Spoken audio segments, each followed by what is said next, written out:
내 주인을 기억하라 라는 제목으로 우리 하나님 말씀 함께 나누겠습니다. 우리 제목으로 같이 한번 인사해 볼까요? 주인을 기억하십시다. 주인을 기억하십시다. 감사합니다. 명절에 친척들과 이렇게 이야기 나누다가 사촌 형님 아들 둘이 있는데요. 군대 간다고 하더라고요. 그 중에 한 명은 제가 이름도 지어줬거든요. 그런 아이들이 벌써 커서 군대 간다고 하니까 참 감회가 새롭게 다가오더라고요. 그러면서 한 명은 사회복무요원이고 한 명은 현역인데 이제 올해 다 가는데 그 중에 한 명은 제가 군생활 했던 강원도 영서 지역인데 거기로 간다고 하더라고요. 배치받은 곳이 아예 그곳이라고 하더라고요. 그러니까 참 제가 해주고 싶은 말이 많더라고요. 입이 근질근질했습니다. 근데 또 너무 많이 얘기하면 잔소리 한다고 할까봐 필요한 얘기만 좀 해줬는데 왜 그럴까요? 왜 이렇게 갑자기 해주고 싶은 말이 막 생겼을까? 이렇게 제 마음을 들여다보니까 너무 잘 알고 또 사랑하는 조카니까 그런 마음이 드는 거죠. 여러분, 하나님도 마찬가지예요. 하나님도 우리에게 조언해 주세요. 말씀하셔서 인도하길 원하십니다. 바른 길이 있고 틀린 길이 있어요. 힘써야 할 것이 있고 멀리해야 할 것이 있습니다. 복받는 길이 있고 잘못된 곳으로 가는 길이 있어요. 그래서 하나님은 끊임없이 우리에게 말씀해 주십니다. 그리고 하나님의 말씀은요, 우리가 너무 잘 들어야 되는 게 항상 옳아요. 항상 옳으신 분이 하나님이십니다. 여러분, 하나님은 항상 옳으신 분인 줄로 믿습니다. 항상 옳으신 하나님. 그리고 그 하나님은 나를 참 잘 아세요. 나보다 나를 더 잘 아십니다. 내가 무엇을 멀리 해야 하는지, 또 무엇을 힘써 해야 하는지 내 기질과 성격 잘 아십니다. 그래서 우리에게 조언하실 때 우리는 그것을 잘 받아야 돼요. 하나님이 실수가 없으신 분이죠. 오늘 본문을 통해서도 하나님이 우리에게 간곡하게 말씀하시는 게 있습니다. 그게 뭐냐면 세상을 살아갈 때 돈이 내 삶의 주인이 되지 않게 하라. 이걸 우리가 기억해야 합니다. 왜 그러냐면 별것 아닌 것 같아도요, 예수님이 돈에 대해서 되게 많이 말씀하셨거든요. 우리의 성정이 연약하죠. 주인이 아닌 것에 마음을 빼앗겨 주인처럼 모실 수 있는 가능성을 가득 가지고 있는 존재가 바로 우리입니다. 그 위험성을 예수님이 성경을 통해서 여러 번 강조해서 말씀해 주세요. 오늘 본문 역시 그 맥락에서 이해해야 합니다. 부자가 한 명 등장하는데요. 이 부자가 보통 부자가 아니라 큰 부자입니다. 부자가 얼마만큼 부자였는지 19절에서 잘 말해주죠. 우리 같이 한번 읽을까요? 시작. 한 부자가 있어 자색 옷과 고운 베옷을 입고 날마다 호화롭게 즐기더라. 저는 이 말씀을 보면서 딱 눈에 들어왔던 단어가 자색 옷. 이게 명품입니다. 당시 초고가 명품이에요. 자색 염료는요, 아무나 못 써요. 예수님 당시 그 1세기에는 왕, 자색 염료가 얼마만큼 옷감에 들어가 있느냐가 그 사람의 사회적 지위를 결정하죠. 부를 드러냅니다. 그런데 자색 옷과 고운 베옷을 입고 그 다음에 눈에 들어왔던 단어가 날마다 어쩌다 한번 비싼 레스토랑 가는 게 아니에요. 어쩌다 한번 기념일날 특별한 음식을 먹는 게 아닙니다. 그냥 날마다 호화롭게 즐길 수 있을 만큼 부자였고 또 그렇게 호화롭게 날마다 즐겼다라는 것을 나타냅니다. 그러니까 이 부자는요, 부자를 통해서 주님이 말씀하시는 거예요. 이 부자처럼 살지 마라. 돈이 있는 게 잘못이 아닙니다. 그쵸, 여러분? 부자인 것 자체가 죄가 아니에요. 돈은요, 가치 중립적입니다. 그걸 어떻게 사용하고 어떤 일을 위해서 쓰느냐가 문제예요. 그게 중요합니다. 근데 부자는 자기 자신만을 위해서 사용했어요. 이게 극명하게 드러나는 게 거지 나사로가 나오잖아요. 부자 집 앞에 머물러 살던 노숙자였고 버림당한 사람이었습니다. 먹을 게 없어서 그냥 부자가 먹다 남긴 그런 음식 찌꺼기로 하루하루를 연명하던 사람이었어요. 가까이 있었지만 부자는 그 가난한 나사로가 눈에 들어오지 않았어요. 물리적으로는 너무나 가깝죠. 그런데 심리적으로는 너무나 멀었습니다. 돈이 그 사람의 주인이 되었기 때문에, 눈을 가렸기 때문에 긍휼한 마음이 들지 않았던 거예요. 이 가난한 나사로, 오늘 본문에 나오는 설명을 딱 한 이미지로 이렇게 만들 수 있어요. 집 안에서는 많은 사람들과 함께 하하호호 즐거운 그런 연애가 즐기고 있습니다. 연애를 즐기고 있고, 또 남은 음식 찌꺼기들 버리면 가난한 나사로는 그것 가지고 먹었죠. 개가 한 마리 나오잖아요. 개가, 나사로는요 심한 피부병을 앓고 있었습니다. 곪고 헌대라고 나오는데요, 곪고 터져서 막 고름, 진물 막 이런 게 흐르는 거예요. 개들이 와서 거기를 핥을 정도로 아주 참혹하죠. 인생의 바닥입니다. 버림받은 인생이에요.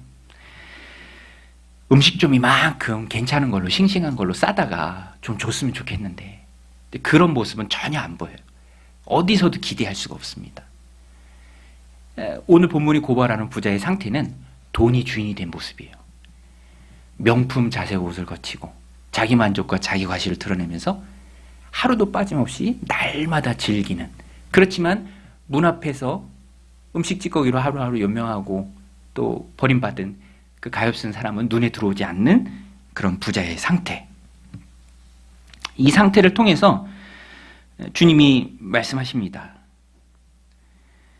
돈이 주인이 되지 않게 하라. 주님의 첫 번째 조언이에요.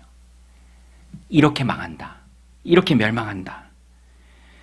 돈이 주인이 돼버리면 자기만 보입니다. 자기 외에는 보이지 않아요. 부자의 모습이 그렇죠. 또 돈이 인생의 주인이 되면 사람은 그 영향력에 붙들려 삽니다. 돈의 영향력에 푹 빠져서 살아갈 수밖에 없죠. 근데 너무너무 위험한 것은 이 세상의 물질, 돈은요 아주 잠깐이라는 거예요. 세상은 보이는 것과 보이지 않는 것이 있습니다. 그리스도인들은 보이지 않는 것을 위해 살아가는 사람들이에요. 보이는 것은 세상이고 잠깐입니다. 보이지 않는 천국은 영원한 것이죠. 영생이 있습니다. 바울이 고린도후서 4장 18절에서 말합니다. 우리 같이 한번 읽겠습니다. 시작.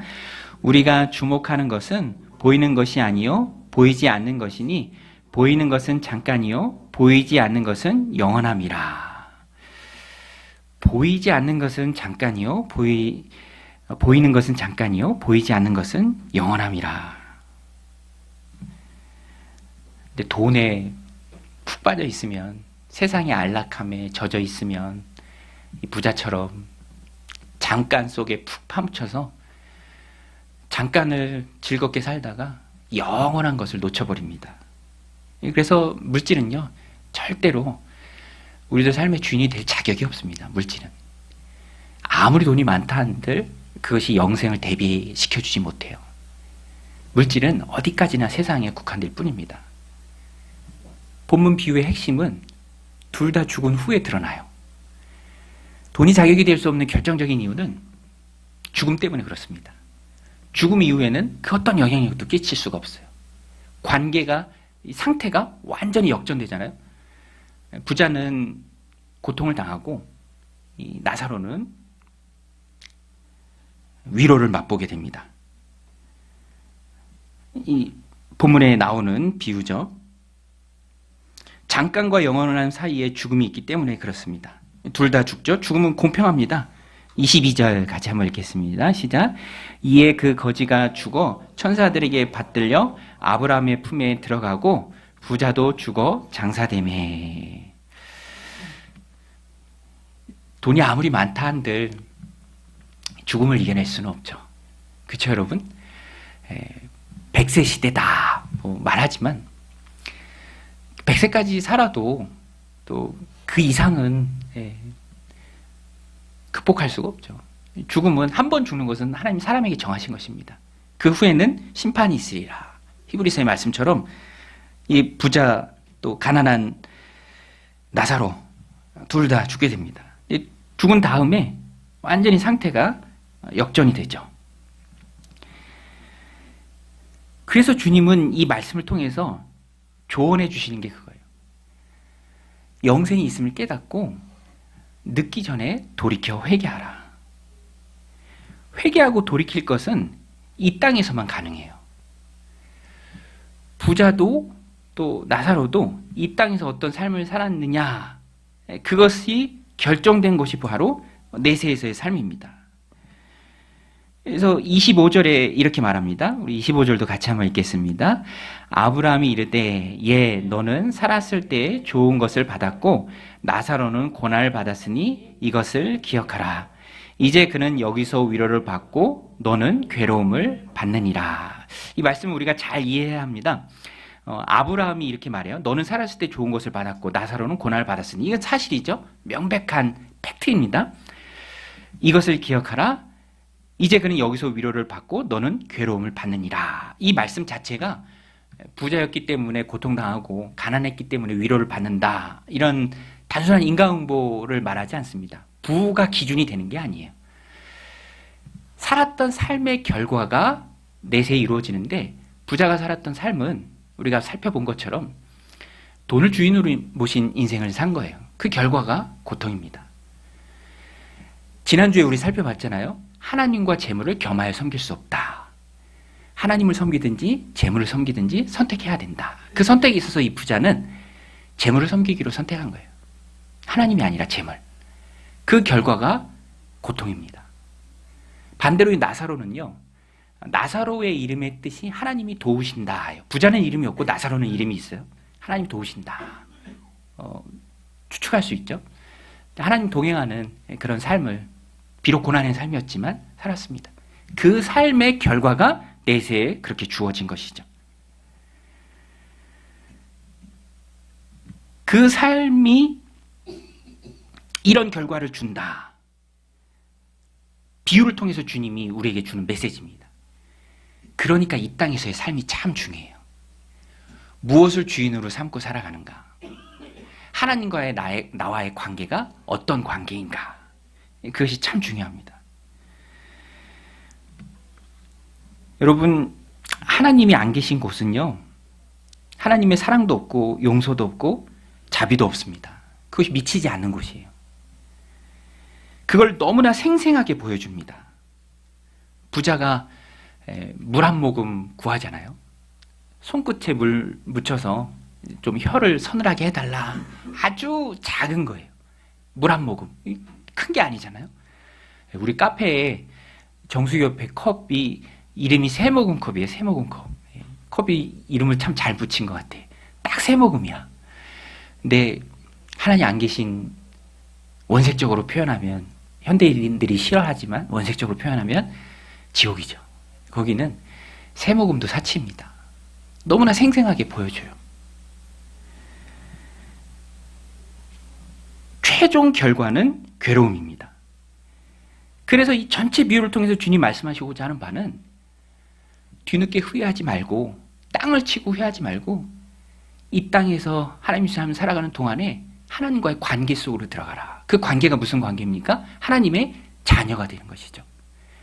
예수 그리스도를 영접하는 것입니다. 기적이 중요한 게 아니라 기적을 동기로 주님 앞에 믿는 결단이 중요해요. 예수님을 신뢰하는 것. 천하 사람에게 구원받은 만한 이름 예수 그리스도 외에 하나님 우리에게 주신 일이 없습니다. 그래서 우리는 예수님만 붙들어야 돼요. 그게 바로 바른 관계 속으로 들어가는 것입니다. 우리 사도행전 16장 31절인데요. 같이 한번 읽겠습니다. 시작. 그뿐 아니라, 누가복음 같이 시작. 그뿐 아니라 너희와 우리 사이에 큰 구덩이가 놓여 있어 여기서 너희에게 건너가고자 하되 갈 수 없고 거기서 우리에게 건너올 수도 없게 하였느니라. 사도행전 시작. 이르되 주 예수를 믿으라. 그리하면 너와 내 집이 구원을 받으리라 하고. 구원이에요, 구원. 이 구원이 무슨 구원입니까? 큰 구렁텅이. 지금 우리가 읽은 큰 구렁텅이. 자비가 허락되지 않는 것. 죄와 사망. 유일한 구원의 길은 예수 그리스도예요. 절대로 가지 말아야 할 곳이 한 곳 있다면 바로 이곳입니다. 예전에는 군대 이미지가 안 좋아서 막 어떻게든 안 가려고 막 애썼는데, 그 군대와는 비교할 수 없을 정도로 자비가 허락되지 않는 곳이 바로 고통당하는, 부자가 고통당했던 그곳입니다. 볼 수 있지만 아브라함의 품에 있는 나사로를 부자가 봐요. 볼 수 있지만 갈 수 없어요. 건네받을 수도 없습니다. 큰 구렁텅이가 있어서. 이게 고통이 참 크죠. 그쵸, 여러분? 볼 수 있지만 누릴 수 없는 것. 보고만 있어야 하는 것.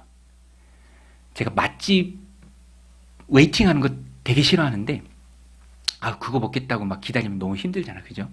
근데 언젠가 한 번은 가족들이랑 웨이팅을 했던 적이 있어요. 그 어떤 짬뽕집이었던 것 같아. 그거 하나 먹어보겠다고 더운 여름에 복도에 푹푹 찌는데 발 아프게 서서 오래 기다렸어요. 근데 이렇게 기다리는데 유리벽, 유리창, 그 안에서 시원한 에어컨 바람 맞으면서 가족끼리 또 연인끼리 맛있는 메뉴들, 그죠? 맛있는 메뉴들 시키면서 먹는 모습. 그렇지만 나는 거기 들어갈 수 없고 밖에서 기다리는 것. 어느 정도 기다리면 웨이팅이 끝나서 들어갈 수 있겠죠. 그런데 지옥의 고통스러운 것이 바로 웨이팅이 끝나지 않아요. 계속 기다려야 합니다. 영원한 웨이팅. 큰 구렁텅이가 갈라놓아서 볼 수는 있어도 건널 수는 없는 것. 그래서 주님의 이 조언이 뼈에 사무치도록 중요한, 아주 간곡한, 우리가 꼭 들어야 하는 명령입니다. 기회가 있을 때, 이 땅에서의 삶이 허락될 때 하나님과의 바른 관계 속으로 들어가라. 자녀가 되라. 하나님 나라는요, 자격으로 가는 게 아닙니다. 자격으로는 갈 사람이 한 사람도 없어요. 신분으로 가요. 자녀의 신분. 자녀가 많으면 말 잘 듣는 자녀도 있고 말 안 듣는 자녀도 있잖아요. 그래도 놀다가 공부하다가 학원 갔다가 다 집으로 옵니다. 자녀이기 때문에. 말을 잘 듣고 안 듣고는 문제가 아니에요. 자녀의 신분이에요. 우리 요한복음 1장 12절인데요. 같이 한번 읽겠습니다. 시작. 영접하는 자, 곧 그 이름을 믿는 자들에게는 하나님의 자녀가 되는 권세를 주셨으니. 하나님의 자녀가 되는 가장 큰 권세 중의 권세가 바로 하나님 품 안에 안기는 겁니다. 예수님을 믿고 영접한 자, 주 예수를 믿으라. 그리하면 너와 내 집이 구원을 얻으리라. 가족 단위의 구원도 약속된 말씀입니다. 무엇을 주인으로 섬기느냐? 돈을 주인으로 섬기면 그 끝은 멸망입니다. 심판이에요. 영원한 고통입니다. 그렇지만 현실의 삶이 어려워도 하나님과의 바른 관계 속에 들어갔다면, 하나님을 의지한다면, 하나님의 도우심을 바라보고 그리스도를 신뢰하고 살아간다면, 믿고 고백한다면, 사람이 마음으로 믿어 의에 이르고 입으로 고백하여 구원에 이르죠. 신인한다면 분명한 하나님의 자녀죠. 기적이 아니라 말씀입니다. 그래서 오늘 본문에서도 부자가 자기에게 자비가 허락되지 않을 때 그렇게 말해요. 그러면 나사로를 좀 우리 아버지 집에 보내주십시오. 나처럼 똑같이 하나님 주인 삶, 돈을 주인으로 섬기고 살아가고 있는데 5 형제들한테 가서 그들은 내가 있는 이곳에 오지 않도록 전해주십시오. 고통당하는 이곳에 오지 않게 해주세요. 죽었다 살아나서 가도 마음이 강팍하면 믿지 않는다. 아브라함이 그렇게 얘기하죠. 이미 그들에게는 모세와 선지자가 있다. 모세와 선지자는 성경을 말합니다. 성경, 하나님의 말씀. 하나님의 말씀이 있다. 하나님의 말씀을 듣고 깨져야 한다. 하나님의 말씀을 듣고 회개하고 돌이켜야 된다. 그게 아니면 기적이 있어도 돌아오지 않는다. 실제로 동명이인 나사로가 있잖아요. 마리아와 마르다의 오빠 나사로. 죽은 지 3일 만에 부활했습니다. 주님이 직접 그 무덤에서 일으켜 세우셨어요. 끌어내셨습니다. 수많은 사람들이 봤어요. 본 사람들이 믿었나요? 오히려 예수님을 그 일 때문에 더 죽이려고 했습니다. 나사로도 죽이려고 했고 예수님도 죽이려고 했어요. 사람의 마음이 안 녹아요. 녹일 수 있는 유일한 길은 하나님 말씀 앞에 깨지는 거예요. 오늘 우리도 하나님 말씀 앞에 깨져야 합니다. 그리고 말씀 앞에 깨지도록 우리가 기도해야죠. 우리 31절인데요. 이 말씀도 우리 같이 한번 읽겠습니다. 이르되 모세와 선지자들에게 듣지 아니하면 비록 죽은 자 가운데서 살아난 자가 있을지라도 권함을 받지 아니하리라 하였다 하시니라. 하나님 말씀 앞에 깨져야 합니다. 그리고 그 하나님의 말씀이 우리를 깨트리는 하나님의 말씀이 오늘 우리에게 말합니다. 너의 주인은 하나님이시다. 부자와 나사로의 비유를 통해서 우리에게 주는 주님의 아주 선명한 메시지입니다. 주인을 기억하라. 잘못된 것을 주인으로 삼지 말라. 따라가지도 말라. 끊임없이 하나님을 내 인생의 주인으로 모시고 살아가라. 여러분, 주인이 있고요. 손님이 있습니다. 제가 전에 애견 카페 갔던 거 말씀드렸잖아요. 리트리버 5마리가 엄청 크더라고요. 또 사람을 좋아하니까 처음에 들어갈 때 되게 반겨줘요. 막 배를 보이면서. 근데 주인에게 보이는 반응하고는 또 다르더라고요. 마감 때쯤 주인분이 오셨어요. 누가 봐도 주인이야. 개들이 압도적으로 좋아요. 막 뛰면서 난리가 났어. 근데 제가 이렇게 보니까 개들도 좋아하는데 주인도 좋아하더라고요. 은근히 즐기고 있어. 손님들 향해서 봐라. 내가 주인이다. 손님들은 막 다 이렇게 어안이 벙벙해서 보죠. 여러분, 돈이 나쁜 게 아니에요. 물질이 그릇된 것이 아닙니다. 그것을 주인으로 추구하고 따라가는 우리가 잘못된 거예요. 하나님과 재물을 겸하여 섬길 수 없습니다. 주인은 하나님 한 분이세요. 이 땅을 살아가는 동안에 깨달아야 돼요. 그렇지 못하면 정말 땅을 치고 후회합니다. 후회해도 늦어요. 돌이킬 수가 없어요. 그게 가장 큰 고통이죠. 돌이킬 수 없는 것. 볼수지만 가지 못하는 것. 그래서 이 땅에서의 삶이, 이 땅에서의 결정이, 이 땅에서의 선택이 너무너무 중요합니다. 그래서 이 땅에 교회가 존재해요. 복음을 하나님 우리에게 맡겨주셨습니다. 영혼 구원하라. 제자가 되라. 제자를 삼아라. 하나님이 인생의 주인이심을 믿고 살아가는 우리의 고백이 되어야 합니다. 갈팡질팡하지 말라. 헛된 것에 마음 주지 말라. 영화 베테랑에서 황정민 배우가 극중의 형사인데 그 부패한 형사가 있잖아요. 돈에 매수된 형사가 있습니다.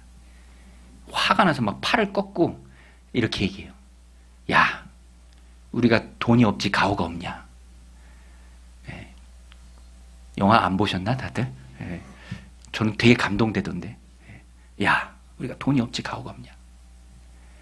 여러분, 그리스도인의 거룩한 자존심이에요. 돈에 끌려다니는 존재가 아닙니다. 돈이 우리의 인생을 좌지우지하도록 내버려두지 말아야 합니다. 내 인생의 주인은 오직 하나님이세요. 여러분, 하나님이 오직 우리 인생의 주인인 줄로 믿습니다. 그래서 오늘 말씀이 적용 2가지예요. 그러면 하나님이 내 인생의 주인이심을 내가 어떻게 내 삶을 통해서 증명해 볼 수 있는가? 말이 아니에요. 삶의 증명입니다. 그것이 바로 물질이죠. 우리는 청지기입니다. 청지기는 맡아서 관리하는 사람이에요. 맡아서 관리한다라는 것은 주인이 따로 있는 거예요. 그리고 그 주인의 뜻대로 맡아서 관리합니다. 주기도 하고 벌기도 하고 주인이 원하는 곳에 쓰는 거예요. 여러분, 여러분 삶의 주인이 하나님이시라면, 돈이 아니라면 하나님의 뜻대로 물질을 관리하고 사용하고 쓸 수 있어야 돼요. 루터가 그랬죠. 나는 내 지갑이 회개하기 전까지 너의 회개를 믿지 않는다. 물질의 사용을 보면 무엇이 인생의 주인인지 알 수 있습니다. 오늘 이 부자는요, everyday, each day, 자기만을 위해서, 자기 배를 위해서 명품으로 호화스럽게 사치하면서 그렇게 살았습니다. 돈이 자기 인생의 주인이고 자기가 자기 삶의 주인이라는 것을 하나님을 섬기지 않았다는 것을 잘 보여줬어요. 그 끝을 우리는 이 말씀을 통해서 너무나 잘 알고 있습니다. 오늘 우리 그리스도인들은 하나님의 뜻을 앞세우고 따라가야 합니다. 그리고 그 중심에 물질의 사용이 있습니다. 특별히 우리 공동체는 목장으로 좀 묶여 있어서 그 훈련이 참 좋아요. 영혼들 섬기는 일에 쓴다. 목장을 위해서 세워가는 일에 쓴다. 하나님 나라 확장을 위해서 사용한다.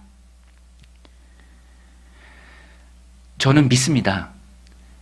잘 사용한다면 하나님이 크게 맡겨주십니다. 여러분 믿으십니까? 지난주 말씀에서 배웠잖아요. 작은 것에 충성된 자는 큰 것으로 하나님이 맡겨주신다. 하나님이 인생의 주인이심을 믿고 물질은 수단으로 목적이신 하나님의 나라를 위해서 나아간다면 하나님이 더없이 많이 맡겨주세요. 우리는 그것을 분명히 기억해야 합니다. 그게 바로 하나님을 주인으로 삼은 인생이에요. 물질 사용에 있어서 겸손한 것, 하나님의 뜻을 생각하는 것.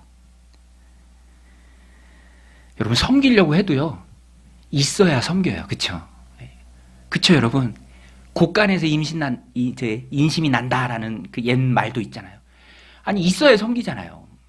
만나면 그냥 만납니까? 밥도 먹어야 되고 차도 마셔야 되잖아요. 그쵸? 필요합니다. 있어야 돼요. 그런데 주시는 분이 하나님이시다. 이렇게 우리가 마음속에 믿어야 합니다. 그리고 하나님 주신 것을 너희는 먼저 그의 나라와 그를 위하여 구하라. 그리하면 이 모든 것을 너에게 더하시리라. 그리스도인이 뭡니까? 영적인 가오가 뭐예요? 그 말씀 붙들고 나아가는 거죠. 오늘 말씀의 첫 번째 적용이고요. 두 번째 적용은 이 부분도 우리가 좀 다뤄야 합니다. 없어도 낙심하지 말라. 우리 한번 따라서 해봅니다. 없어도 낙심하지 말라. 하나님의 뜻은 우리의 뜻보다 훨씬 더 높습니다. 그래서 어떤 때에는 고난의 상황들이 있을 수도 있어요. 인간의 언어와 사고로는 답을 줄 수 없는 그런 상황들이 내 삶 가운데 있을 수 있습니다. 마치 나사로처럼. 나사로 이름이 뜻이 하나님이 도우신다잖아요. 근데 하나님이 도우신다라는 그 이름의 뜻인데 나사로의 삶, 이 땅에서의 삶만 보면 하나님이 도우시는가 의문이 들 정도예요. 그렇죠? 생생한 묘사에 드러나잖아요. 좋은 음식도 먹지 못하고 개들하고 친구하고 1세기의 개는 지금처럼 반려동물이 아닙니다. 그냥 떠돌이 개예요. 근데 그 개가 와서 헌대를 하는 그런 비참한 삶.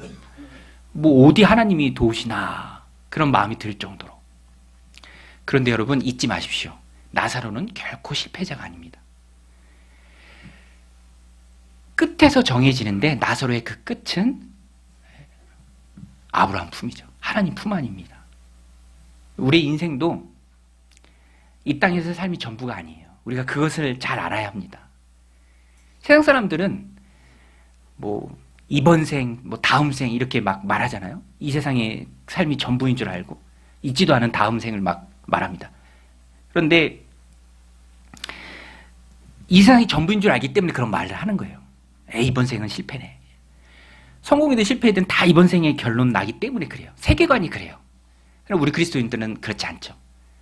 이 땅에서의 삶은 전반전이에요. 영원한 후반전이 있습니다. 영생이 있죠. 보이는 것은 잠깐이고 보이지 않는 것은 영원하다. 보이는 것은 보이지 않는 것을 위함입니다. 그러니까 나사로의 삶은 이 땅에서 비참했지만 결코 그 삶은 실패한 삶이 아니에요. 그렇죠, 여러분? 오늘 우리도 영생을 볼 수 있어야 돼요. 내 생각대로, 내 계획대로, 내 뜻대로 일이 안 풀려도 하나님 허락하신 영원의 관점에서 그것을 바라보고 또 견디고 이겨낼 수 있어야 합니다. 최종 승리는 마지막에 정해져요. 나사로의 이야기는 이것을 보여줍니다. 없어도 괴로워도 힘들어도 그것이 잠깐이고 영원한 하나님의 나라가 우리에게 기다리고 있다는 것을 우리는 바라보고 이겨내야 합니다. 천국을 소망하며 좌절과 낙심, 절망, 그것을 믿음으로 다 물리치는 저 여러분들이 되시기를 주님의 이름으로 간절히 축원드립니다.